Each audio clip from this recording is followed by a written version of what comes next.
मैंने गलती से कुछ नूडल्स के टुकड़े एक आर्किटेक्चरल मॉडल पर गिरा दिए। वे नूडल्स सीधे एक नन्हे इंसानों के राज्य में पहुंच गए। ये दृश्य देखकर हर छोटा इंसान हैरान रह गया। एक लड़की आगे आई और उसने सूंघ कर देखा, नूडल्स से मांस जैसी खुशबू आ रही थी। रानी को लगा कि ये देवताओं का तोहफा है, लेकिन उसे नहीं पता था कि ये तो बस मेरा सबसे नापसंद स्नैक था। जल्द ही मुझे समझ आ गया कि ये आर्किटेक्चरल मॉडल दो दुनियाओं को जोड़ता है और मैंने नन्हे राज्यों का गार्डियन बनने का फैसला किया। दूसरी तरफ रानी ने रसोइयों को नूडल्स को ठीक से पकाने और सैनिकों में बांटने का आदेश दिया। उन्होंने अपने जीवन में इतना स्वादिष्ट खाना कभी नहीं चखा था, क्योंकि युद्धों की वजह से उनके देश में भयानक अकाल पड़ा हुआ था। उन्हें खुशी से खाते देखकर मैंने इंस्टेंट नूडल्स का एक और डिब्बा मॉडल में डाल दिया। अचानक नूडल्स की बारिश उस नन्हे राज्य पर होने लगी। ये देखकर सब लोग बोल तक नहीं पाए।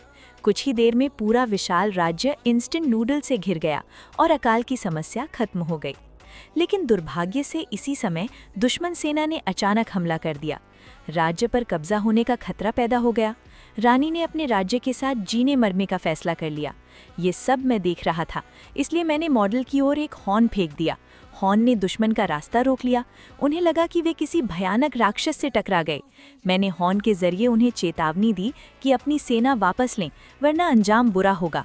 लेकिन दुश्मन का सरदार नहीं माना और उल्टा उकसाने लगा।